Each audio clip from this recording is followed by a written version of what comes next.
Hoje vamos falar a respeito dos 7 selos.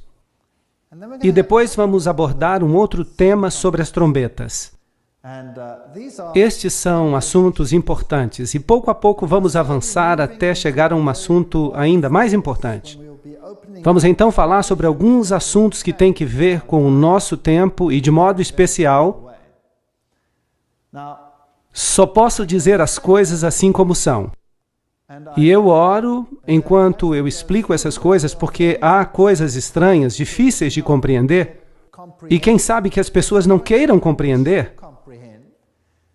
Eu oro para que as pessoas não usem isso como desculpa para não assistir mais, que continuem a assistir até que todo o quadro fique claro.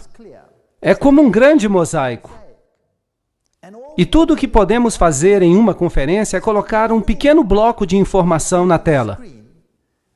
Parece um trabalho de retalhos. Primeiramente, não entendemos todos os assuntos.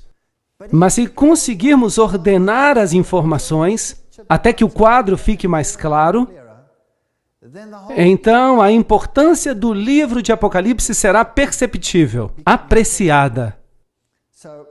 Por isso, tenham paciência com vocês e comigo. Se há assuntos que pareçam estranhos ou quem sabe fora do equilíbrio, ou do alcance, é porque não tem toda a informação disponível.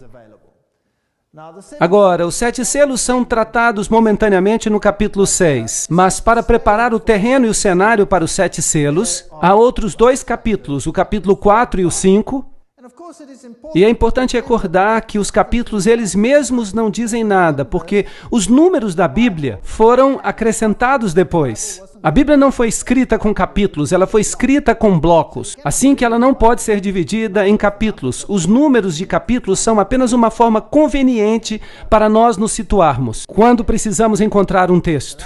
Havendo o Cordeiro aberto um dos selos, agora, antes que ele abra um dos selos, para nos dizer o que vai se passar na terra, primeiramente ele nos dá uma visão da grande sala do trono do céu.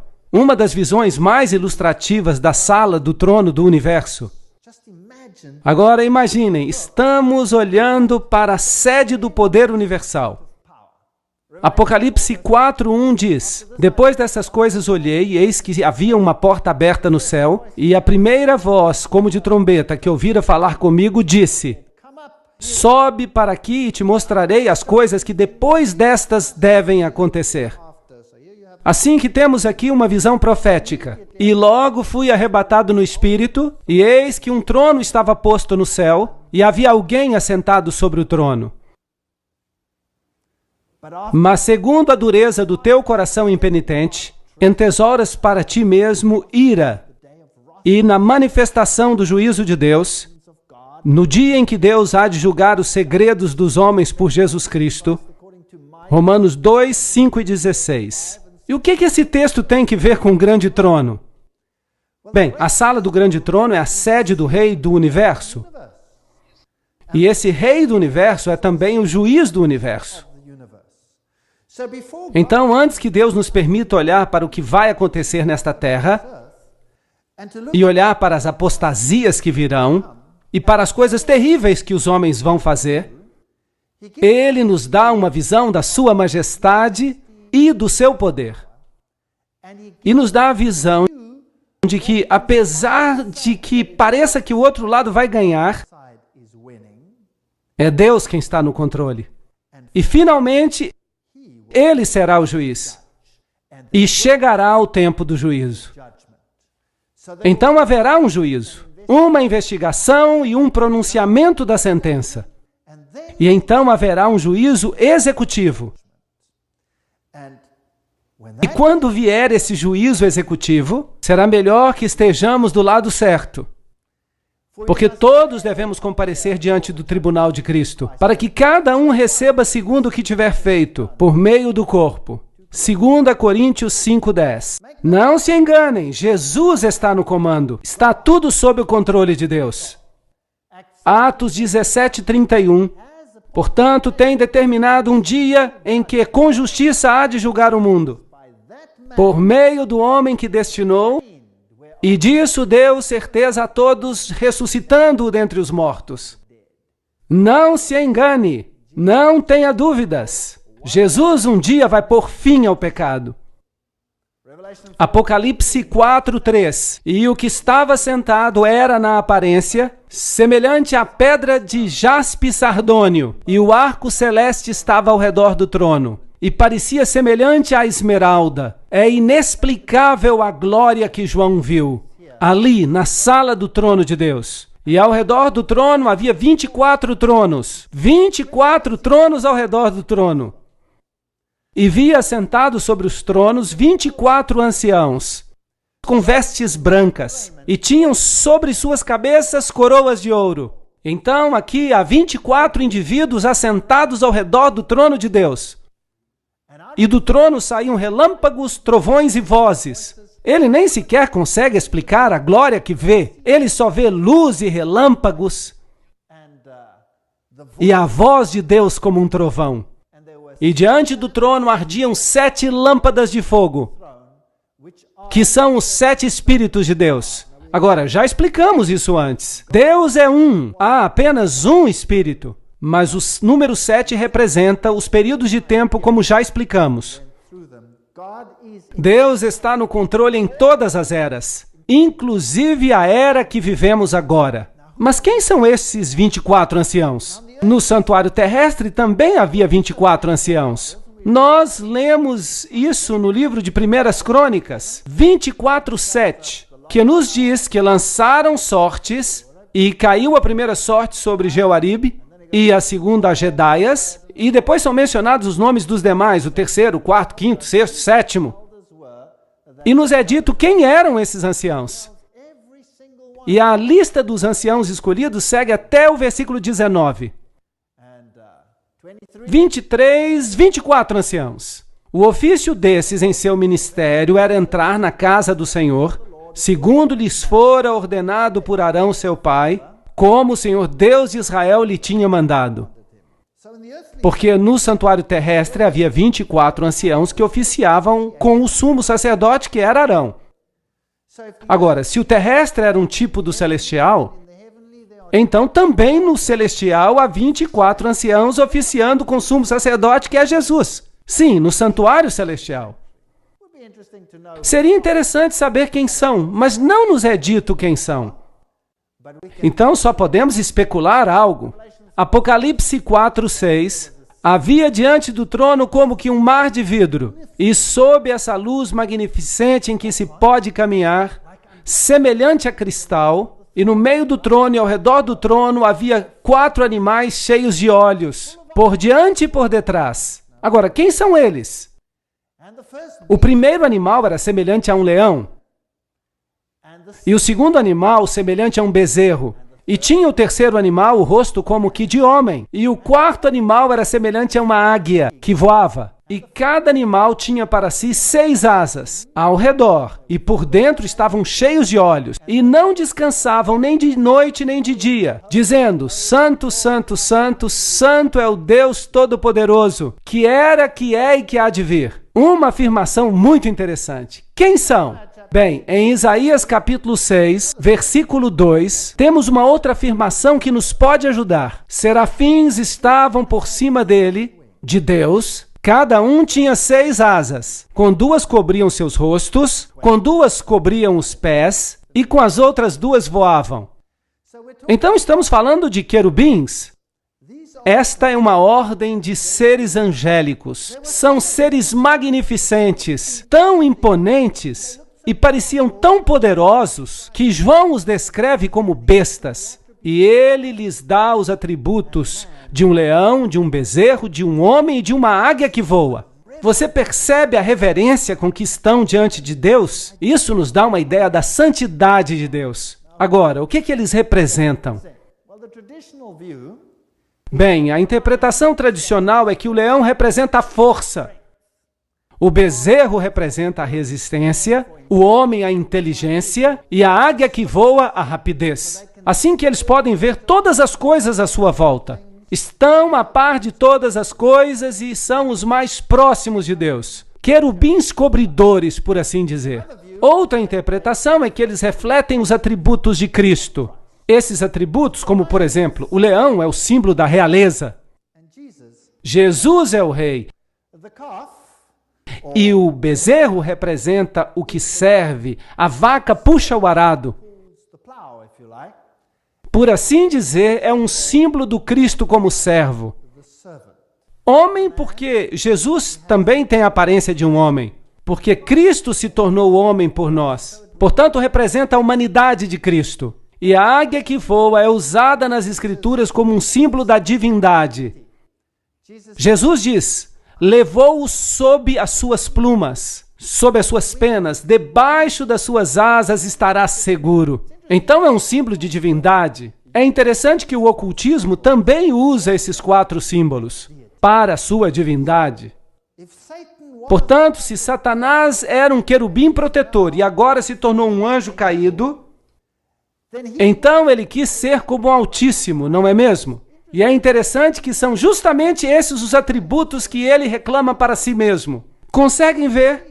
Se os símbolos de vez em quando nos assustam, se ficamos assustados com esses símbolos, lembremos que eles são tirados das Escrituras. E Satanás os falsifica para seus propósitos. Mas na sala do trono de Deus vemos o Cordeiro de Deus. Ele é o rei, ele é o servo, ele é humano, ele se tornou um homem por nós. Mas ele é divino. Esse seria o simbolismo.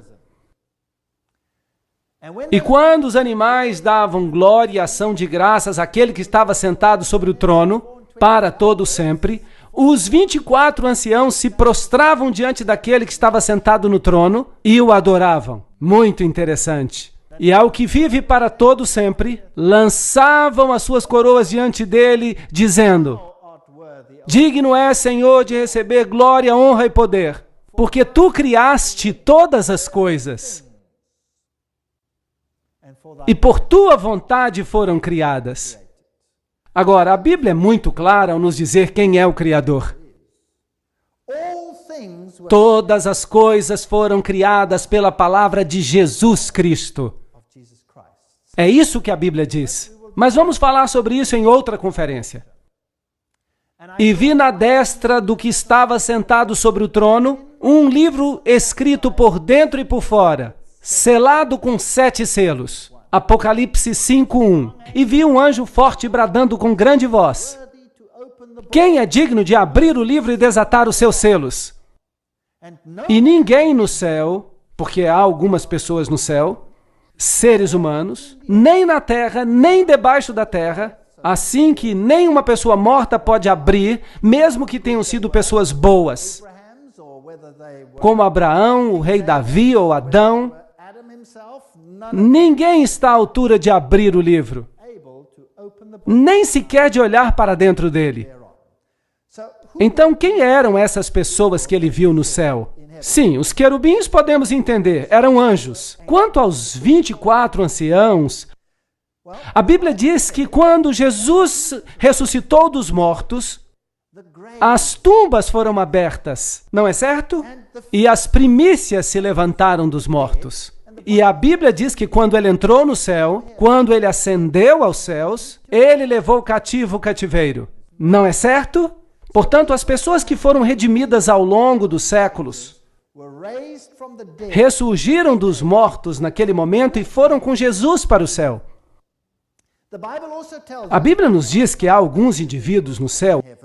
O Enoque, por exemplo, ele foi trasladado sem ver a morte. Foi levado para o céu. Não é assim? Elias, como representante daqueles que seriam trasladados depois do dilúvio, também foi levado em um redemoinho, com uma carruagem até o céu. Não é verdade? Então Elias também está lá. E a seguir há um verso muito interessante no livro de Judas, no qual o arcanjo Miguel discute com Satanás acerca do corpo de Moisés. Assim que Moisés também teve uma ressurreição especial e foi levado ao céu. E é por isso que Elias e Moisés puderam aparecer no Monte da Transfiguração e apoiar a Cristo no momento da sua agonia, antes que passasse pelos momentos finais da sua vida. Então há várias pessoas no céu. E entre eles, obviamente, há 24 que servem no santuário celestial como os 24 anciãos. Quem exatamente são? Não sabemos. Podemos especular se Moisés vai ser um deles, ou Elias, ou Enoque, mas não temos outros nomes. Vamos vê-los um dia e então vamos saber quem eram. Mas é uma história interessante. Assim que o terrestre é uma cópia do celestial. Mas nenhum homem era digno de abrir os selos. Se um homem era suficientemente digno aos olhos de Deus para ter sido levado ao céu, isso não faria diferença, porque nenhum homem no céu, ou na terra, ou debaixo da terra, nenhum homem que já tenha vivido era digno de abrir os selos. Mas felizmente há uma solução. Apocalipse 5:4. E eu chorava muito porque ninguém havia sido achado digno de abrir o livro, nem de o ler, nem de olhar para ele. Agora, este documento encontrava-se selado com 7 selos. Nos tempos antigos, eles costumavam selar documentos. No tempo romano, os testamentos. E é claro que se ele não fosse aberto, então não haveria herança. Então, se nenhum desses selos for aberto, não vai haver herança. E nós estaremos perdidos para sempre. E é por isso que João chora. Mas se eles pudessem ser abertos, se o testamento pudesse ser lido e se houvesse uma execução do testamento, então poderíamos ser redimidos. E há somente um que deixou um testamento e vive para poder recebê-lo. Porque, geralmente, quando uma pessoa morre e deixa um testamento, ele passa a depender de outra pessoa para que o abra, não é verdade? Para executá-lo. E se o único que pode herdá-lo está morto, bem, então temos um problema, porque quem vai recebê-lo está morto, não pode recebê-lo mais. A não ser que ele seja Deus e, com certeza, tenha sido ressuscitado pelo próprio poder. Uau! Então, encontraremos isso. E me disse um dos anciãos, não chore, aqui está o leão da tribo de Judá, a raiz de Davi que venceu para abrir o livro e desatar os seus 7 selos. Assim que nem tudo está perdido. O Deus homem está ali. E olhei e eis que estava no meio do trono. Então, o que se supõe que seja? Se ele está no meio do trono, bem, então ele está assentado no assento da divindade. E dos 4 animais viventes e entre os anciãos um cordeiro, como havendo sido morto. E tinha 7 chifres. Um chifre representa poder, a sede do poder, o reinado por todas as eras. Ele é um rei. Se você olhar o livro de Daniel, vai descobrir que um chifre representa um rei, um reinado. E 7 olhos, ele vê através dos séculos, os quais são os 7 Espíritos de Deus enviados a toda a terra. E não só a uma parte dela. Verso 7. E veio e tomou o livro da destra do que está assentado sobre o trono. E havendo tomado o livro, os 4 seres viventes e os 24 anciãos se prostraram diante do Cordeiro, tendo todos eles harpas e salvas de ouro cheias de incenso, que são as orações dos santos. Então, as orações dos santos são representadas com incenso, e os méritos de Cristo fazem com que as orações dos santos sejam aceitáveis a Deus. Uma imagem maravilhosa que temos aqui. E música celestial enche o lugar do trono enquanto adoram o Cordeiro. E cantavam um cântico novo, dizendo: digno és de tomar o livro e lhe abrir os selos, porque foste, aqui está a resposta, morto, e com o teu sangue os compraste para Deus. Assim que os 24 anciãos que estão dizendo isso, eram humanos ou eram anjos? Devem ser humanos. Por quê? Porque foram redimidos, não está certo? Assim que sabemos que há seres humanos nos céus, neste momento, que foram redimidos, eles estão no céu porque para lá subiram no traslado das primícias, como dissemos antes. E há 3 pessoas que a Bíblia menciona por nome que foram trasladados, ou que tiveram uma ressurreição especial. Por isso nos redimiste, porque foste morto e com o teu sangue nos compraste para Deus, homens de toda tribo, língua, nação e povo. Isso desfaz todo tipo de exclusividade. Há alguns que creem que a salvação hoje é por nascimento. Já encontraram alguma pessoa que pensa assim? Pessoas que acreditam na salvação por nascimento dizem: eu pertenço à raça certa, ou eu pertenço ao grupo étnico correto, por isso vou ser salvo. Os judeus tinham essa teologia. E há muitos grupos hoje em dia que creem que serão salvos como consequência do seu estado especial. Há muitas crenças esquisitas, salvação por nome, salvação por chapéus, mas eu não vou falar sobre esses detalhes agora. Há gente que acredita que se tiver a roupa certa, então você será redimido. E se representam a si mesmos assim diante do mundo. Você não é salvo nem pelo seu nascimento, nem pelas suas roupas, nem pela forma com que você se adapta a esta ou aquela posição. Você é salvo por meio da sua relação com Jesus Cristo. É assim que você é salvo. Portanto, Ele é o que nos redime pelo seu sangue, de toda língua, tribo, povo e nação, a menos que nos gloriemos que o nosso grupo é melhor do que outro. E para o nosso Deus os fizeste reis e sacerdotes, e eles reinarão sobre a terra. Que texto fascinante!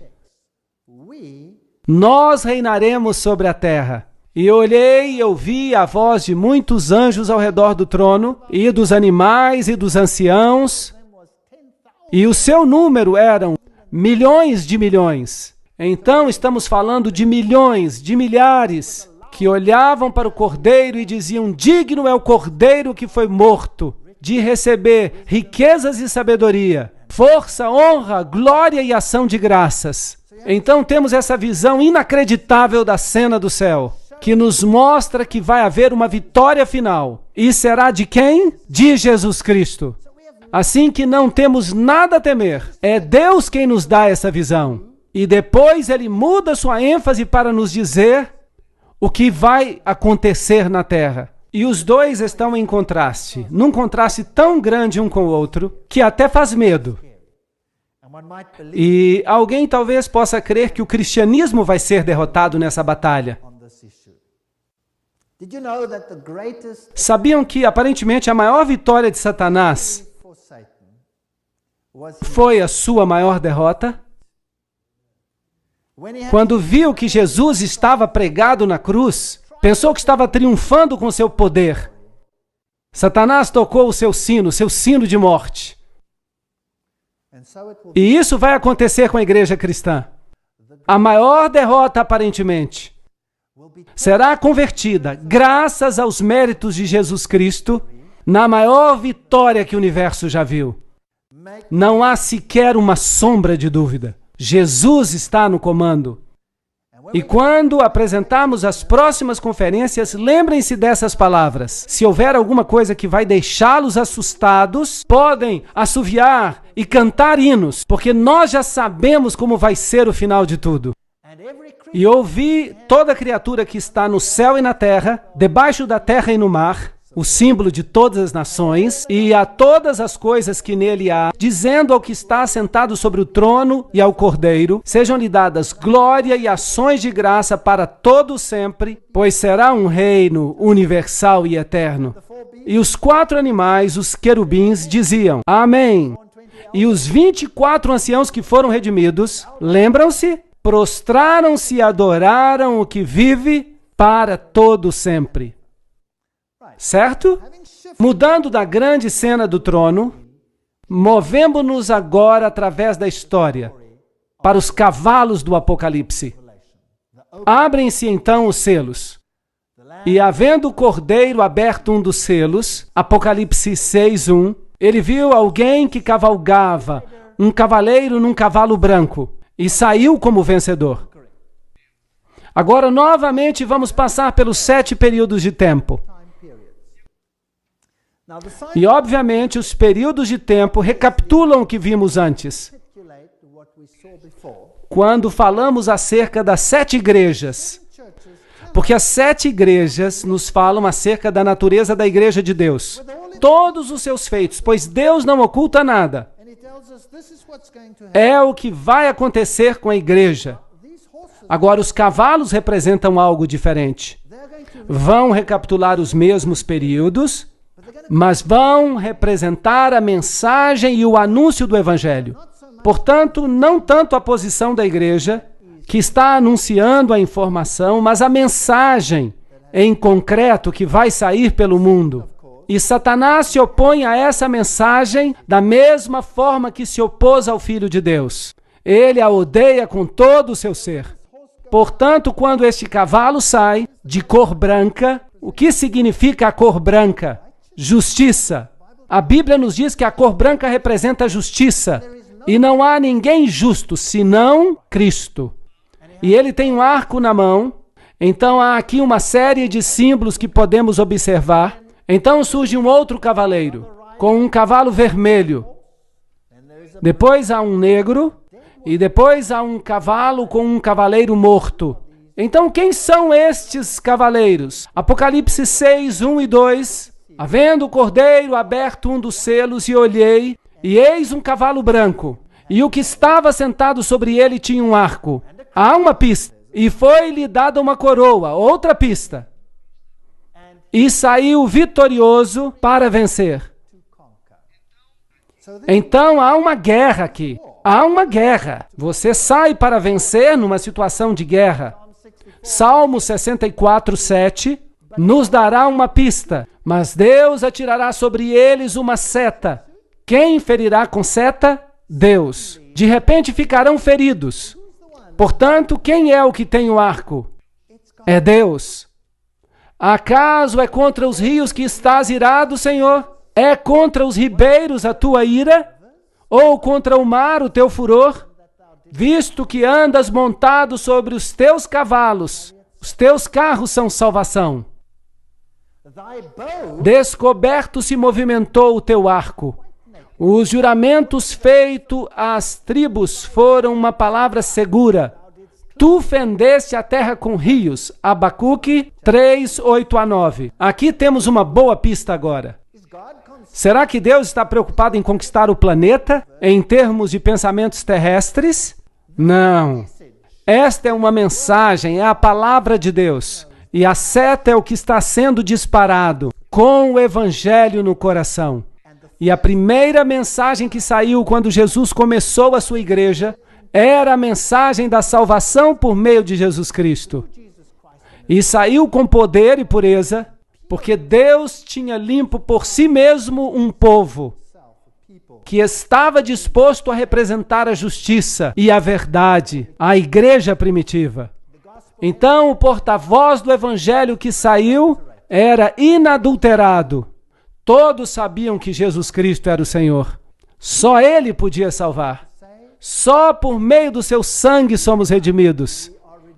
Essa foi a mensagem levada ao mundo, anunciando o Evangelho.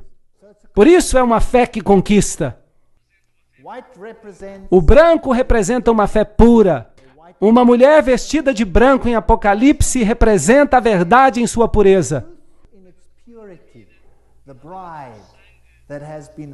A noiva que foi redimida e lavada no sangue do Cordeiro. Se na verdade permanecerdes fundados e firmes na fé, e não vos moverdes da esperança do Evangelho, que temos ouvido, o qual foi pregado a toda criatura que há debaixo do céu. Colossenses 1, 23. É muito importante aceitar essa mensagem e estar ancorado na rocha, de maneira que não se possa ser movido. Então, se fizermos isso, estaremos estabelecidos na verdade. E para estar estabelecido na verdade e não ser movido, precisamos conhecer a palavra de Deus. É necessário comê-la. Isso significa incorporá-la, agir em conformidade com ela. Veremos que para sermos bem estabelecidos na verdade, para não sermos movidos, há algo importante sobre o que vamos falar em outro momento. Então, o segundo selo é aberto. E aqui vem um cavalo vermelho. O vermelho é a cor do quê? Do sacrifício. É a cor do sangue. É a cor do sacrifício. Assim, quando vemos as 7 igrejas, a primeira que vimos era Éfeso. Lembram-se? Era uma igreja que tinha uma boa mensagem, uma doutrina pura, tinha discernimento, podiam ver quem é que se chamava a si mesmo de judeus ou cristãos e não o eram. Eles tentaram se infiltrar a princípio, mas o discernimento da igreja os manteve fora. Depois veio uma outra igreja chamada Esmirna, lembram-se? Mir. O que aconteceu ali? Houve um tempo de grande perseguição. Sangue foi derramado. Portanto, aqui o sangue está derramado. E a razão por que este sangue está sendo derramado é que Satanás está contra-atacando a mensagem do Evangelho. Ele está fazendo tudo o que está ao seu alcance para corrompê-la. Mas os que se mantêm fiéis aos princípios do Evangelho preferem morrer a dar-se por vencidos. E aqueles que não se mantêm fiéis aos princípios, o que farão? Começarão a fazer concessões. E o caminho das concessões vai se abrindo lentamente. E o Evangelho do cavalo vermelho sai. E saiu outro cavalo vermelho, e ao que estava sentado sobre ele foi-lhe dado retirar a paz da terra, para que matassem uns aos outros. E foi-lhe dada uma grande espada. Agora, o que é a espada? É a palavra de Deus. Então, esse é o assunto, a palavra de Deus. Ela sai e diz uma coisa e isso causa guerra. E a guerra é dolorosa. A guerra leva à morte. Algumas pessoas se cansam desse processo. Então, a fé sangrenta é a que vemos a seguir. É o tempo de uma grande perseguição. A perseguição romana com Nero, da forma como já falamos antes quando tratamos da igreja. Então, cobre o mesmo período de tempo, até os tempos de Constantino, o imperador, quando a perseguição era o método para se livrar do porta-voz do Evangelho. E havendo aberto o terceiro selo, ouvi dizer ao terceiro animal, vem e vê. E olhei e eis um cavalo preto. E o que estava sentado tinha uma balança na mão. E ouvi uma voz no meio dos 4 animais que dizia, uma medida de trigo por um dinheiro, e 3 medidas de cevada por um dinheiro, mas não danifiqueis o azeite e o vinho. Esses são símbolos muito interessantes. Portanto, aqui há uma balança, e a cor é negra. Agora, a cor preta é obviamente oposta à branca, certo? Assim que alguma coisa está acontecendo que está tingindo a brancura do porta-voz do Evangelho, tornando tudo negro. Há algo que se torna muito escasso. Trigo e cevada. E depois há outra coisa que está com problemas. O vinho e o azeite. Agora, esses símbolos representam, todos eles representam o porta-voz do Evangelho. O trigo é um símbolo de Jesus Cristo. Jesus Cristo nasceu em Belém, Bethlehem, a casa de pão. Jesus diz, eu sou o pão da vida. Jesus é o pão vivente que desce do céu. Então o pão está com problemas e a cevada, que era a primeira colheita que ocorria em Israel, a colheita da cevada. De fato, a oferta de sacrifício movido era um feixe de cevada, que representava a ressurreição de Jesus Cristo. E o corpo de Jesus Cristo, porta-voz do Evangelho. Então, o trigo e a cevada estão escassos. A mensagem evangélica da salvação em Cristo está sob opressão. Mas Deus continua trabalhando e Ele diz, não danifiqueis o azeite e o vinho. O que representa o azeite? É o símbolo do Espírito Santo. Era esvaziado do candelabro para que o mundo pudesse ter a luz da verdade. E o vinho é o símbolo da doutrina. Jesus disse, não se deita vinho novo em odres velhos. Não se coloca a grande mensagem da salvação num molde que não vai poder contê-la.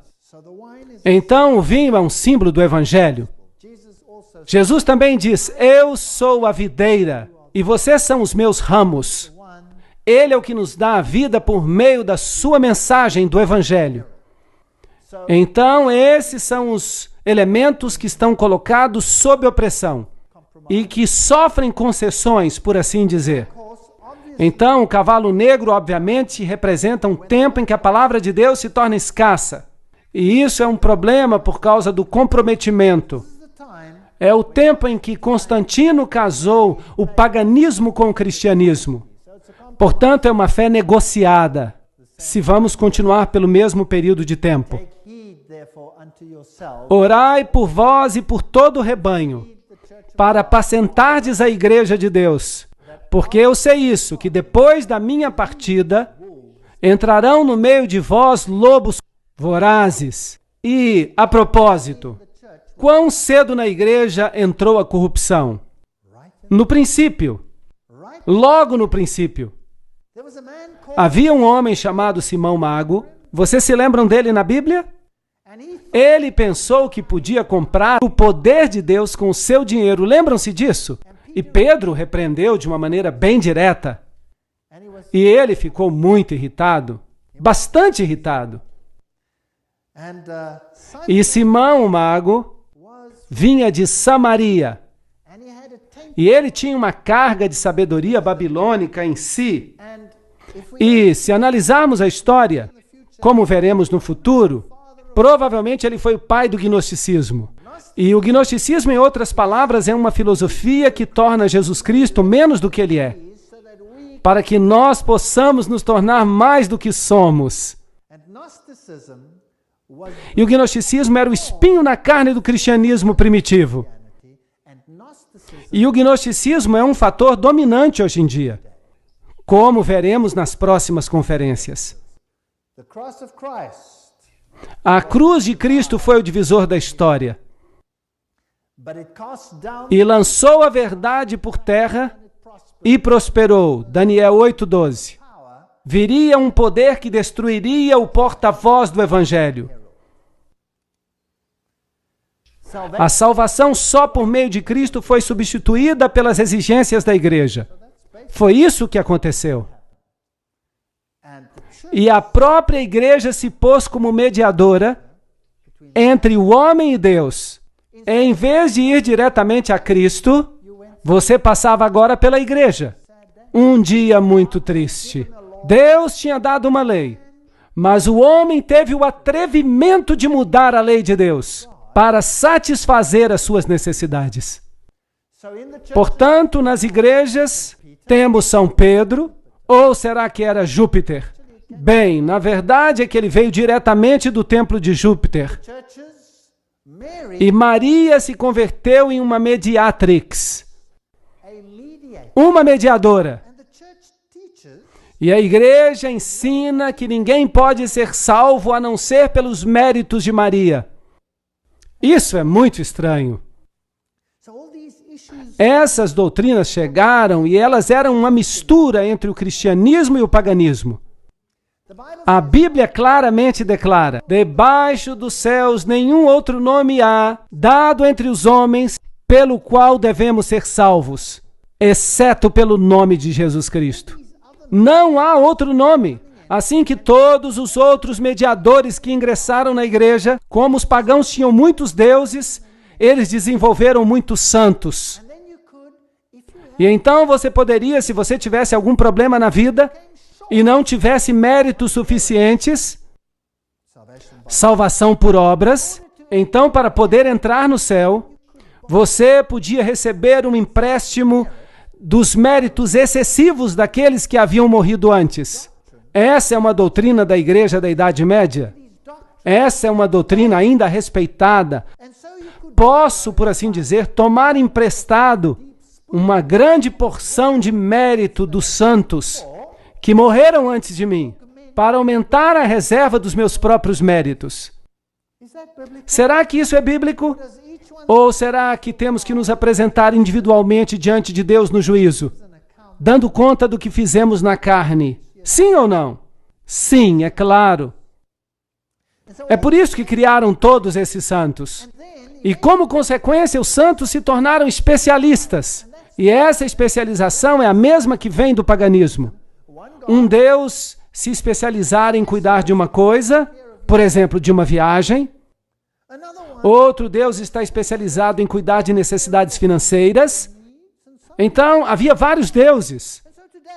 E é por isso que hoje em dia, se alguém quer viajar, é bom ter São Cristóvão consigo, porque quem sabe, talvez ele possa ajudá-lo. Então, essa é uma igreja de concessões.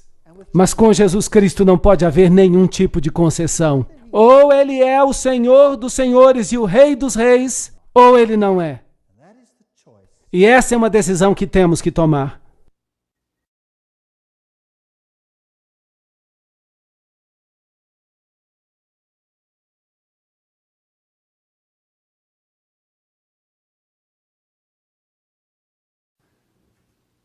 Enquanto vamos para a próxima parte da história dos cavaleiros em Apocalipse, chegamos a um cavalo pálido. Ele representa a morte.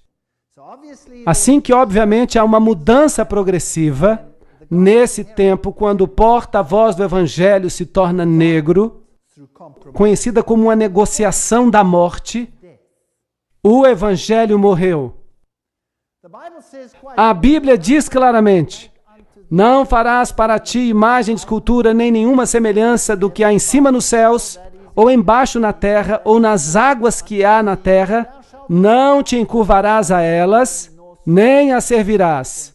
Êxodo 20, 4 e 5. Um texto problemático dos 10 mandamentos. E que tal então removê-lo e atirá-lo ao lixo? Bem, se você prestar atenção no catecismo atual, você verá que esse mandamento foi removido para abrir caminho para as práticas religiosas que se haviam introduzido na igreja. Constantino é o primeiro que mais destacadamente começou a emitir leis que restringiam uma consciência do homem. Assim que, em vez de escutar e aceitar a palavra de Deus e tomar decisões baseadas na palavra de Deus, o homem começa a criar leis que falam sobre esse assunto. E Constantino foi o primeiro a fazer uma lei sobre o dia de descanso. Por exemplo, durante esse século de negociação, o dia do sol do paganismo substituiu o sábado bíblico. Um desenvolvimento muito interessante aconteceu aqui. A igreja primitiva guardava o sábado, mas havia duas regiões na igreja primitiva onde o sábado não era guardado. Uma era em Alexandria, onde havia uma escola muito liberal que mais tarde deu lugar ao gnosticismo e às suas bases, e a outra era em Roma. E nessas duas áreas estava o bastão da adoração do sol. É interessante que quando Alexandria foi destruída, a transferência de poder foi feita para Roma e finalmente se espalhou para o mundo inteiro. E então, durante esse período de negociação, o dia do sol substituiu o sábado da Bíblia. Somos informados por Eusébio, a propósito, era o bispo que estava ativo no período de Constantino, que Constantino, para recomendar a nova religião aos pagãos, ele integrou ao cristianismo os enfeites exteriores que passaram a ser incorporados nas práticas cristãs. Desenvolvimento da doutrina cristã, página 362. Começaram a fazer concessões sobre esses assuntos. Arturo Pestana diz que as moedas de Constantino levavam sobre um lado as letras do nome de Cristo e do outro lado a figura do Deus Sol. Como se Constantino não se atrevesse a renunciar o patrocínio do brilhante luminário. Nome interessante, luminário. Hoje também existem pessoas que se consideram a si mesmas luminários, os iluminados. E existe também uma organização que se chama Illuminati. Nós vamos tratar desse assunto depois, quando avançarmos. Assim que há aqui uma negociação, uma concessão que ocorre. A manutenção do velho nome pagão Dies Solis, ou Sunday, domingo em inglês, é de alguma forma devido à união dos sentimentos pagãos e cristãos, graças aos quais o primeiro dia da semana foi recomendado por Constantino aos seus súditos, tanto pagãos quanto cristãos, como o Dia Venerável do Sol. História da Igreja do Oriente, página 184. Então, isso é um fato histórico e não podemos refutá-lo. Isso é o que aconteceu. Porque em 6 dias, diz a Bíblia, fez o Senhor os céus e a terra, o mar e tudo que neles há. Inacreditável. Esta frase está sob forte ataque hoje em dia no mundo científico. Não é verdade? Não há sequer uma palavra da Bíblia que não esteja sendo atacada hoje nos dias em que vivemos. E tudo que neles há. E no 7º dia descansou. Portanto, abençoou o Senhor o dia de sábado e o santificou. Êxodo 20:11. Portanto, há aqui indícios de uma negociação, uma forma de mudar a identidade do cristianismo primitivo. Mas o que aconteceu com os cristãos fiéis que queriam fazer exatamente aquilo que as Escrituras diziam? O que aconteceu com eles? Foram eliminados da face da terra. Foram destruídos à espada. E a história de como tudo aconteceu é a mais diabólica e terrível que possam imaginar no mundo. Inacreditável. Onde reinou a igreja primitiva? Onde começou o cristianismo? Começou em Roma, sim ou não? Não. Começou em Jerusalém. Foi ali onde tudo começou. É ali que o cristianismo tem a sua sede. Dali se espalhou para o Oriente Médio. Onde é que Paulo fez a maioria das suas pregações? Ele foi a Roma para morrer. Mas onde é que ele estabeleceu a maior parte das igrejas? Na Ásia Menor. Foi ali que ele pregou. E foi dali que a igreja cresceu. A igreja cresceu por toda esta região. Esta região que inclui o Iraque, o Irã, Paquistão, até chegar à Índia. É isso que a Bíblia diz. E no Egito, até o norte da África, foi ali o berço do cristianismo. E hoje o cristianismo foi eliminado do seu lugar de origem e foi substituído por uma religião inteiramente diferente que nega a Cristo e a sua divindade. É um pensamento interessante. Vamos voltar a isso mais tarde. E abençoou Deus o 7º dia e o santificou, porque nele descansou de toda a sua obra que criara. A Enciclopédia Católica nos diz: a igreja, depois que mudou o dia de descanso do sábado judeu, ou o 7º dia da semana, para o primeiro, fez com que o 3º mandamento se referisse ao domingo, como dia de guarda, santo, o dia do Senhor. Enciclopédia Católica, volume 4, página 153. Bem, por que o 3º mandamento? Por que não o 4º, como estava na Bíblia? Porque eles haviam removido o 2º mandamento que dizia: não farás para ti ídolos. Agora, fazer isso não é manipular a palavra de Deus? Não é reescrever a Escritura? Com certeza. Assim como não apenas tiraram de Deus a sua autoridade, porque ele diz: lembra-te do 7º dia, porque eu sou o teu Criador. Eu te fiz. Tiraram essa autoridade e disseram: não, eu é que vou decidir quando é que vais fazer. Eu sou a nova autoridade na tua vida. Portanto, isso não é uma questão de dias, é uma questão de autoridade. Quem tem autoridade? O que faz a lei é que tem autoridade. O que muda a lei é quem tem mais autoridade do que aquele que veio antes. Estou certo ou errado? Então há aqui um poder que diz que tem mais autoridade do que Deus. É uma questão de autoridade. Não se metam com Deus. Os sacerdotes violentam a minha lei e profanam as minhas coisas santas, não fazem diferença entre o santo e o profano, nem discernem o impuro do puro, e dos meus sábados escondem os seus olhos, e assim sou profanado no meio deles. Ezequiel 22, 26. Esta é uma declaração muito interessante. Então eles profanam o sábado, não fazem diferença entre o limpo e o imundo. Espere aí. Por acaso ensinam hoje que não há diferença, que não há nenhuma diferença? Será que isso é correto? Olhem, se vocês observarem a Nova Versão Internacional, ela diz que Jesus declarou que todas as coisas agora são limpas. Então, a Nova Versão Internacional diz, mas a antiga versão inglesa, a King James, não diz isso. Vamos analisar esse assunto mais tarde, porque é complicado fazê-lo agora. Assim, o cavalo negro representa esse tempo de negociação, de concessão. As coisas estão mudando, e quando chegamos a 538 depois de Cristo, há um decreto que um certo poder, isto é, o bispo de Roma, tem poder para se tornar o corretor dos hereges. Isso significa que ele se tornou a autoridade sobre a consciência do homem. Interessante, não? Não era Deus, o homem assumiu a sua posição. E uma vez que o homem usurpa a autoridade de Deus, então o evangelho está morto.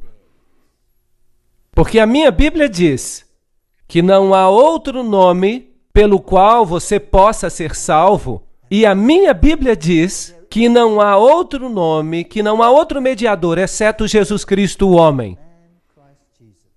E a minha Bíblia também diz que se alguém pecar, temos um advogado. E esse advogado é Jesus Cristo. Mas agora, nós temos aqui um outro advogado. Temos que ir a uma outra parte para encontrar perdão. E há alguém aqui que diz o que é certo e o que é errado. E isso vai contra a palavra de Deus. Isto é problemático. E havendo aberto o quarto selo, olhei e eis um cavalo amarelo, e o que estava sentado sobre ele tinha por nome Morte, e o inferno seguia. O Hades, a tumba. Essa é uma história triste de como a mensagem do Evangelho da Salvação foi levado ao ponto da morte. E foi-lhe dado o poder para matar a quarta parte da terra.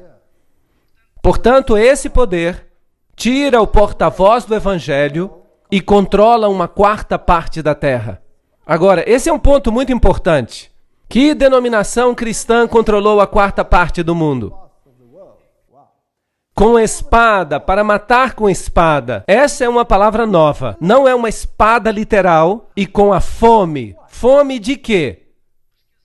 Há uma escassez na terra de quê? Da palavra de Deus. Será que a igreja da Idade Média tirou a palavra de Deus? Sim ou não? Será que proibiram a Bíblia? Tornou-se um pecado mortal ter a Bíblia e lê-la? Sim ou não?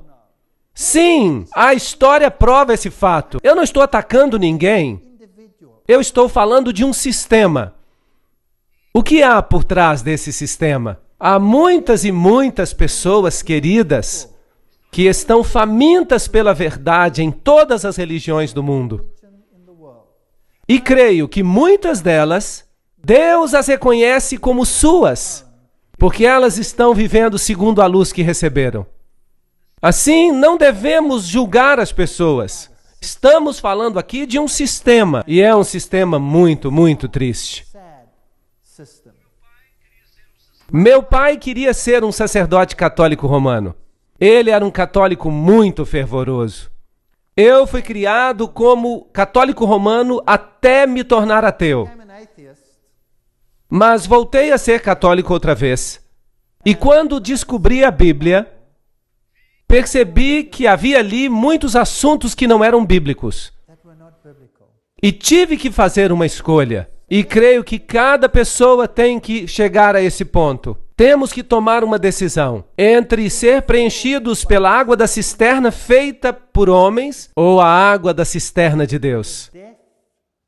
E com pestes e feras da terra. Como é que esse poder matava? Ele matava com a espada, essa espada é literal, a espada que fez. Matava com a fome da palavra de Deus, matava com bestas, feras. Uma besta em Daniel é um reino.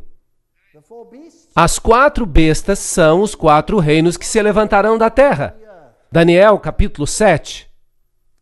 Então matava também com poderes políticos? Por acaso a igreja da Idade Média fez isso? Sim ou não? Com certeza. Tomemos o caso dos valdenses, que foram destruídos da face da terra.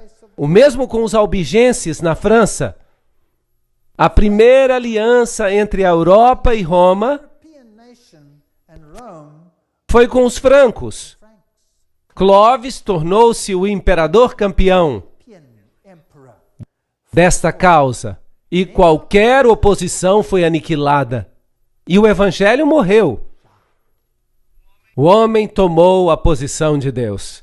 Portanto, os novos cristãos, em seus pensamentos e hábitos, eram iguaizinhos aos pagãos. A sua entrega à igreja não acabou com o paganismo. Pelo contrário, massas de pagãos se batizaram. Isso significa que o paganismo estava sendo diluído na nova energia moral do cristianismo, que foi neutralizado até o ponto da impotência. Séculos da cristandade, uma história concisa, página 58. A história atesta esses fatos. E infelizmente não posso mudar isso. Não fui eu que inventei isso. Só estou dizendo que fala o livro de Apocalipse sobre esses assuntos. A fé havia morrido. E o formalismo tomou o lugar da fé simples. A confiança em Deus, no Espírito de Deus. Sabiam, quando eu era católico, eu me sentava na igreja e sabia que, de acordo com os ensinos, a hóstia ficava no tabernáculo, no sacrário, e ela era Deus. E eu podia orar a ela. E eu ficava sentado ali dizendo: por que não me respondes? Por que não posso trazer os meus problemas a ti, falar contigo como a um amigo? Tudo isso é ritual. Se você quer se comunicar com Deus, tinha que dizer 10 Ave Marias, 10 Pai Nossos, 10 Ave Marias, um Pai Nosso, e rezar através de todo o rosário e fazer no fim uma confissão de fé. E se não conseguir alcançar a graça, faça tudo de novo. Outra vez, mais uma vez. E quanto mais você fizer, melhor. Isso é comunicação com alguém? É assim que você falaria com alguém que o ama? Sabem, o homem tem uma fome de se comunicar com Deus. O homem tem fome de tocar e sentir a mão de Deus. Mas foi roubado dessa beleza, da simplicidade de se comunicar com Deus. Orar não é trazer Deus até nós. Orar é ser elevado até Deus. Isso não é maravilhoso? O sentido de ser elevado. Não somos deixados aqui embaixo com todos os problemas do mundo, sem solução. Quando Deus se encontra ao alcance de uma oração. Sim, nós podemos lhe dizer: Senhor, eu tenho um problema. Posso me aproximar de ti? Tenho certeza que o Senhor se inclinaria e ouviria cada palavra que nos preocupa. Podemos levar os problemas grandes e os problemas pequenos diretamente a Deus. Não precisamos de ninguém mais. Esta é uma verdade linda. E quando a descobrimos, não importa o quão glorioso e pomposo o resto seja. Sem amor não há nada. O que diz Salomão? Prefere viver no canto de um eirado? Ou é melhor ter uma casa cheia de sobras de repolho? Uma casa cheia de boa comida, sem amor? Não faz sentido. É preferível ser pobre e ter amor do que ter todas as riquezas e estar com tristeza. Não há nada de mais em ser rico. Deus abençoa alguns ricos também. Mas é o amor ao dinheiro que é a raiz de todos os males. Se o amor ficar de fora, então temos um problema. Então, uma união da igreja e do Estado ocorreu. Os governos receberam autorização de impor doutrinas. O cristianismo se tornou uma religião estabelecida no Império Romano e tomou o lugar do paganismo. O cristianismo, como ele existiu na Idade Média, podia ser definido como um paganismo batizado. História do século II, capítulo 2, seção 7. Essas são declarações feitas pelas próprias igrejas. Elas mesmas disseram que o Deus Pan não estava morto, mas batizado. Então, o paganismo governa o mundo hoje em dia. E há uma elevação do sacerdote humano. É a coisa mais diabólica que já aconteceu na história da raça humana. Sabiam disso? Alguns homens foram escolhidos para controlar a consciência dos outros. Temos o mesmo problema ainda hoje. Alguns creem que porque estudaram teologia, têm o direito de controlar a consciência. Alô? Cada um de nós é responsável por si mesmo diante de Deus. A Bíblia não ensina nada disso, a não ser que se mude a Bíblia.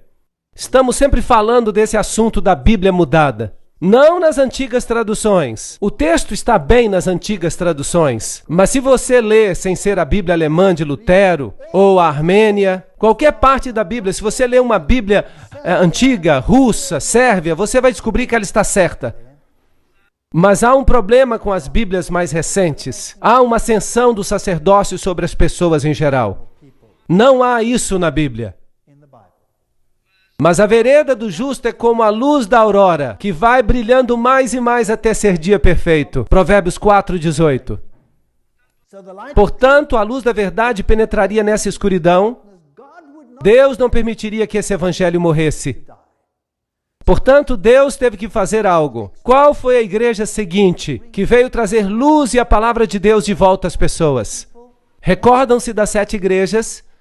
Temos uma igreja que ingressou com isso tudo, Sardes, representando a reforma. Ela reformou o que havia morrido. Realmente não é um conceito complicado.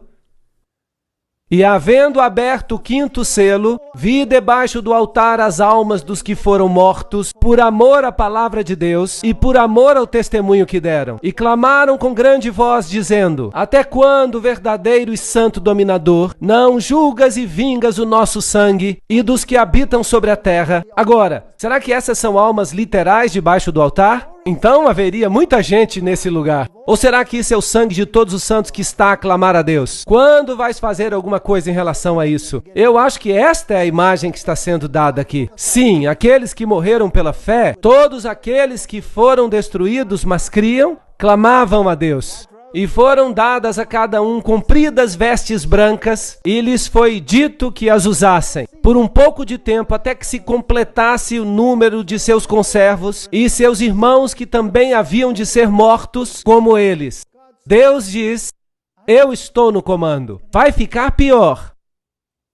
Mas esperem até que todos ao longo da história, aqueles que têm ainda que morrer pela fé, estejam conjugados, então o reino virá. Portanto, esses foram os instrumentos de tortura que foram usados, mas nada impede o anúncio do evangelho. Sabiam que alguns desses instrumentos de tortura continuaram a ser usados até 1974? Muito interessante. Franco, na Espanha, usou esses instrumentos de tortura ainda na década de 70. Amados, procurando eu vos escrever com toda diligência acerca da salvação comum, tive por necessidade escrever-vos e exortar-vos a batalhar pela fé que uma vez foi dada aos santos. Não se dê por vencido, porque se introduziram alguns sobre quem já havia sido escrito antes, homens ímpios que convertem em dissolução a graça de Deus e negam a Deus, único dominador e Senhor nosso, Jesus Cristo. Judas, versos 3 e 4. Incrível! Mesmo ali na igreja primitiva houve corrupção. E a quem negaram? A Jesus Cristo. O único Senhor deles e nosso Senhor Jesus Cristo. Portanto, uma mudança já havia ocorrido naquela igreja primitiva. Um problema muito sério. E vamos ver o que fizeram, porque vamos entrar nos detalhes e ver como isso nos afeta hoje. Porque essas pessoas inteligentes fizeram a mesma coisa conosco.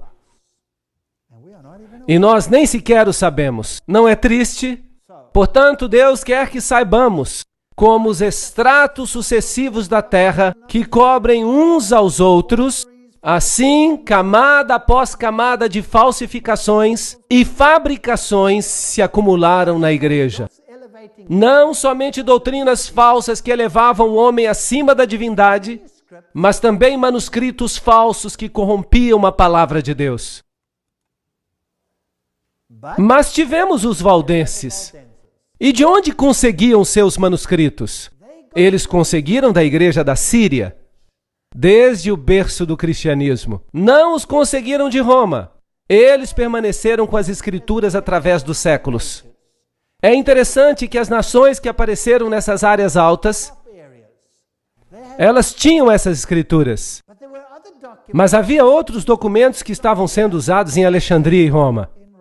E vamos ver isso numa outra conferência. E essas pessoas fizeram da palavra de Deus o seu bastão, a sua fortaleza, e a pregaram, e por causa disso a ira do mundo caiu sobre eles. E eles foram combatidos com unhas e dentes, foram queimados e as cabeças de suas crianças foram arremessadas contra as rochas. Eles os lançavam dos precipícios, mas o evangelho não morreu. Esta é a velha igreja valdense. Esta é uma antiga mesa que era usada para transcrever ou copiar os manuscritos da Bíblia.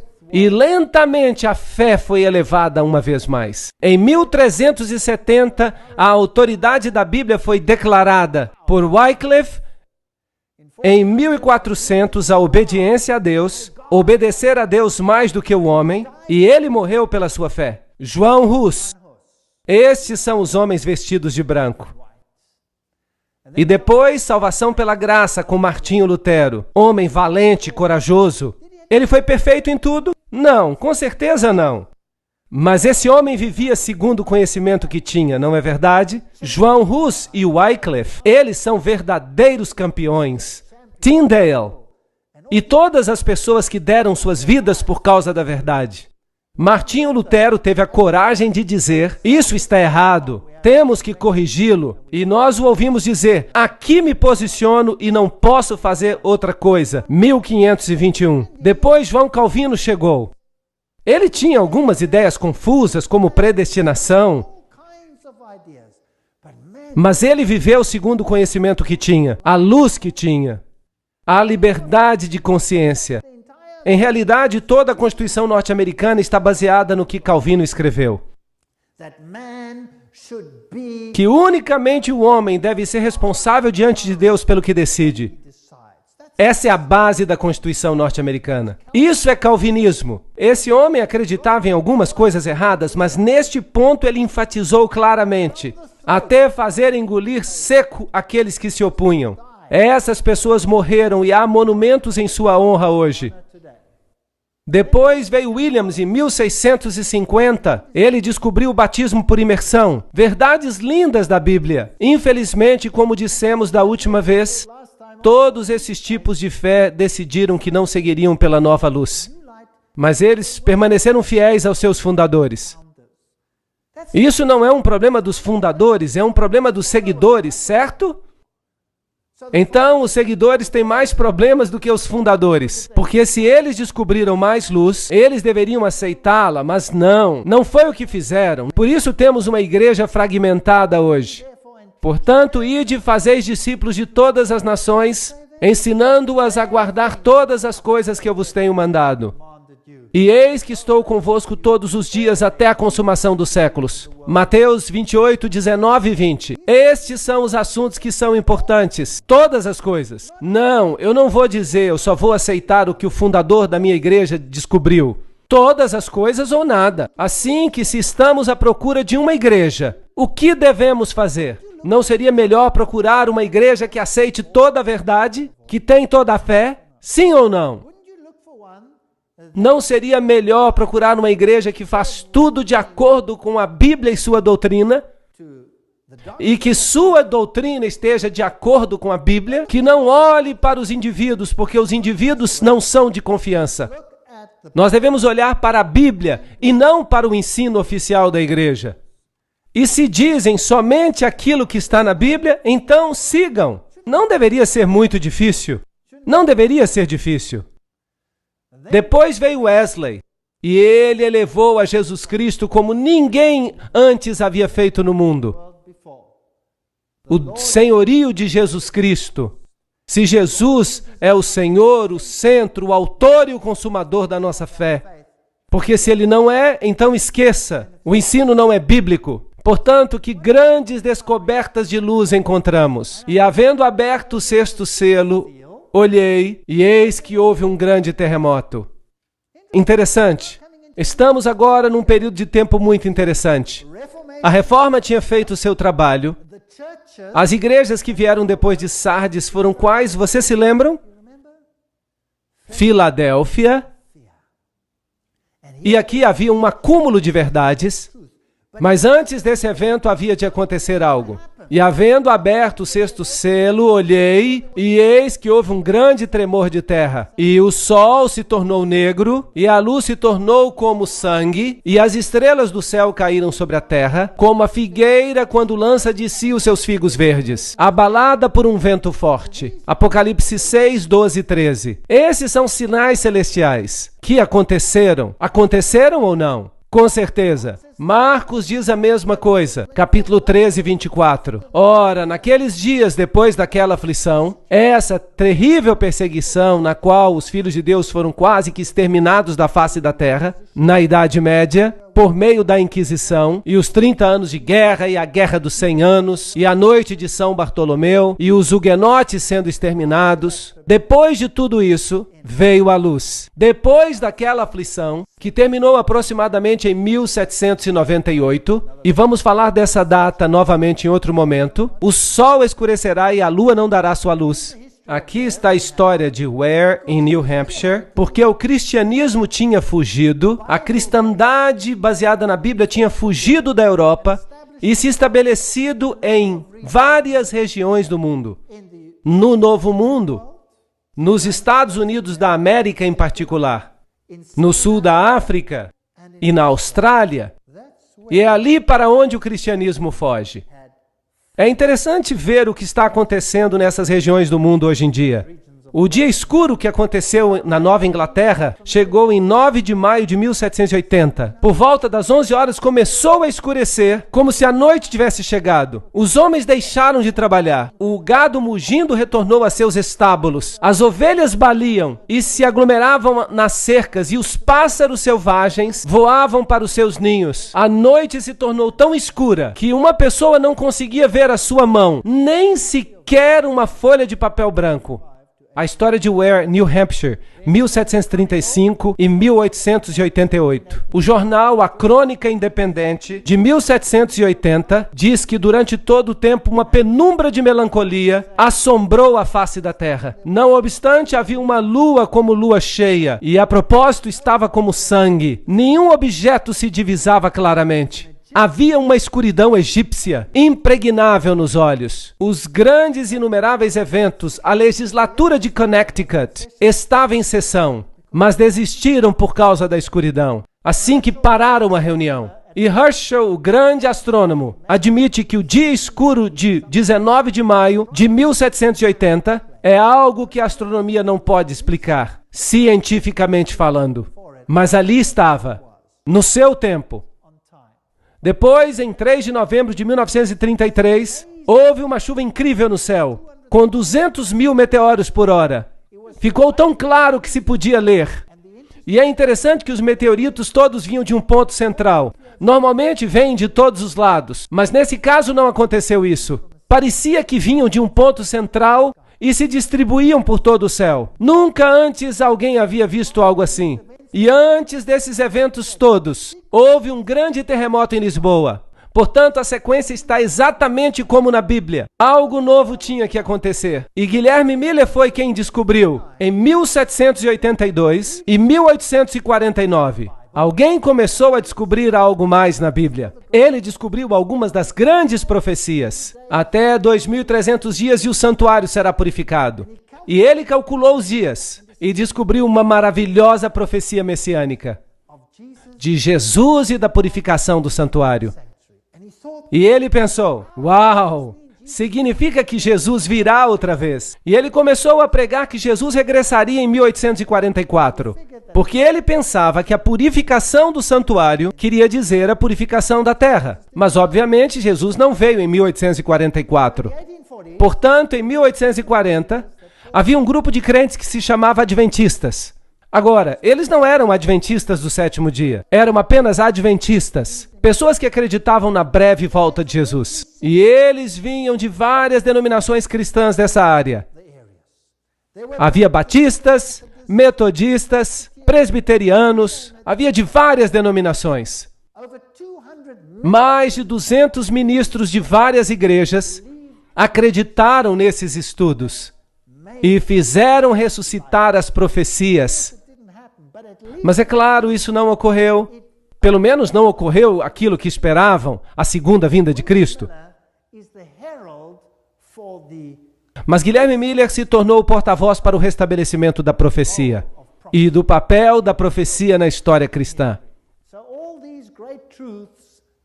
Assim que todas essas grandes verdades regressaram ao pensamento cristão. E depois, é claro, uma restauração final aconteceu, abarcando todas as verdades. A lei de Deus, a doutrina sobre a morte e o inferno, e todas essas coisas. Como devemos viver, quais são os parâmetros que Deus requer de nós. Todas essas coisas começaram a ser restauradas, porque certamente Deus não terminaria esse processo sem que a luz resplandecesse sobre o seu povo, para abrir todas as verdades que tinham estado perdidas. A verdade tinha que ser restaurada. E depois Cristo viria. Jesus disse: se me amais, guardareis os meus mandamentos. João 14:15. Aquele que diz que me ama e não guarda os meus mandamentos é o quê? Mentiroso. E a verdade não está nele. Não é por acaso que existem tantos grupos que dizem que os mandamentos foram abolidos. Existem ou não? Sim, que foram cravados na cruz. Mas Jesus diz que a lei nunca passará. Os céus e a terra hão de passar, mas nem um jota nem um tio será removido da lei, até que todas as coisas sejam cumpridas. Certamente que o senso comum tem que saber que se as pessoas guardassem a lei de Deus, todos poderíamos nos desfazer de nossas chaves. E todos os jovens, senhoras e mulheres, poderiam caminhar até nas ruas mais escuras deste mundo, sem medo, se todos guardassem a lei de Deus, não é verdade? Portanto, se a lei de Deus vai ser um assunto no final dos tempos, depois que esse sistema teve o descaramento de mudá-la. Incrível! Dizer que são maiores e mais poderosos do que Deus.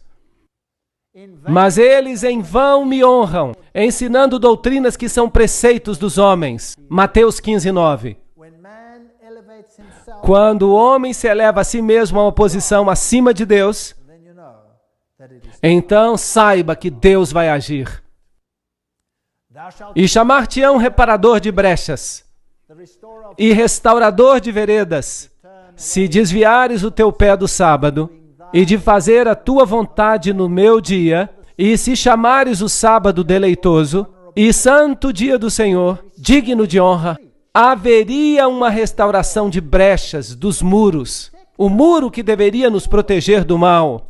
A lei não foi feita para restringir-nos, ela foi feita para nos proteger, como um pai de amor e uma mãe que colocam os seus braços ao redor dos seus filhos, fazendo regras para os proteger. Era para chamarmos o sábado de uma delícia, não uma carga. Os judeus tinham feito do sábado uma carga. Eles colocaram uma série de restrições sobre o sábado. Era um fardo guardá-lo. Quem podia ser feliz se não tinha permissão nem para caminhar, visitar os seus entes queridos? Assim que foi necessária uma restauração do espírito da lei e da fé na palavra de Deus. O Apocalipse de João nos revela todas essas coisas, assim como elas se desdobrariam. E vi outro anjo voar no meio do céu e tinha o evangelho eterno para o proclamar aos que habitam na terra e a toda nação e tribo e língua e povo, dizendo com grande voz: temei a Deus e dai-lhe glória, porque é vinda a hora do seu juízo. E adorai aquele que fez o céu e a terra e o mar e as fontes das águas. Apocalipse 14, 6 e 7. o Evangelho eterno, tinha que ser restaurado. Os judeus se apoiavam na obediência à lei, e eles crucificaram a Jesus na cruz. E os cristãos se apoiam nos méritos de Jesus, e o fincam e a sua lei na cruz.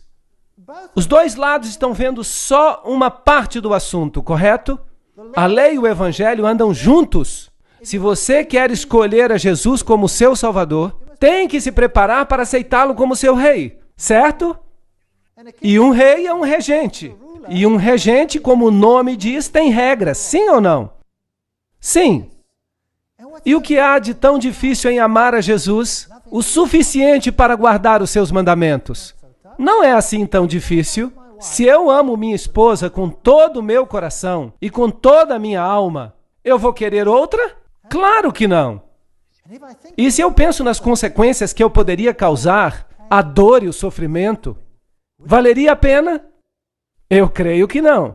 O mesmo se passa com Deus. Se eu amo a Deus de todo o coração e de toda a alma, vou querer servir a Ele ou ao outro? Não, não vou servir a outro, porque os outros são inúteis, não podem me salvar, não podem fazer nada por mim. Ainda que por um motivo egoísta, é melhor ficar com Deus, porque a lei faz sentido então. Portanto, há aqui uma mensagem que diz: Deus é o Senhor, mas o que ensina o mundo? Que você é o produto da evolução, que veio de uma rocha. É isso que eles dizem. Sim. A terra se dissolveu e então foram surgindo os materiais dos quais a vida evoluiu espontaneamente. Então você veio de uma rocha. Eu creio que vim de uma rocha, mas da rocha eterna. Há outras ovelhas que não são deste aprisco. Também me convém abrigar a estas, e elas ouvirão a minha voz. E haverá um só rebanho e um só pastor. Você não pode ter uma verdade dividida. Ou a verdade ou divisão. E você não pode ter uma unidade na falsidade. Não pode. Ou há uma unidade na verdade, ou não há união. Só há uma suposta unidade que desaparecerá como se nunca tivesse existido ao menor sinal de problema, quando há uma falsa unidade. Ou está baseada na verdade ou não está baseada em nada. Aqui está a paciência dos santos, os que guardam os mandamentos de Deus e a fé de Jesus. Apocalipse 14, 12. Sabem de uma coisa? Esta é uma frase fascinante. A fé de Jesus. Uau! A Bíblia tem normas muito elevadas. Sabia que não é suficiente apenas ter fé em Jesus? Não, não é suficiente. Você precisa ter a fé de Jesus. Na maior adversidade, Jesus confiou nos méritos de seu Pai. Sim ou não? Sim. Não importa o que aconteça, você precisa confiar como Ele confiou. Ele é o padrão. Bem, Deus adiciona os seus méritos porque nós somos fracos, nós não podemos fazer essas coisas. Mas esse é o padrão. Algo a almejar. Uau! Eu gostaria de ter essa fé de Jesus. Eu estaria disposto a ir à cruz, porque eu saberia que Ele iria me ressuscitar e que eu seria dele eternamente. Poderia morrer, não importa o que acontecesse. Jesus tinha essa fé e precisamos ter esse tipo de fé. Mas quantas pessoas têm esse tipo de fé hoje em dia? Os padrões da Bíblia são altos, são muito elevados. E a mensagem sai ao mundo que Jesus Cristo é o Senhor.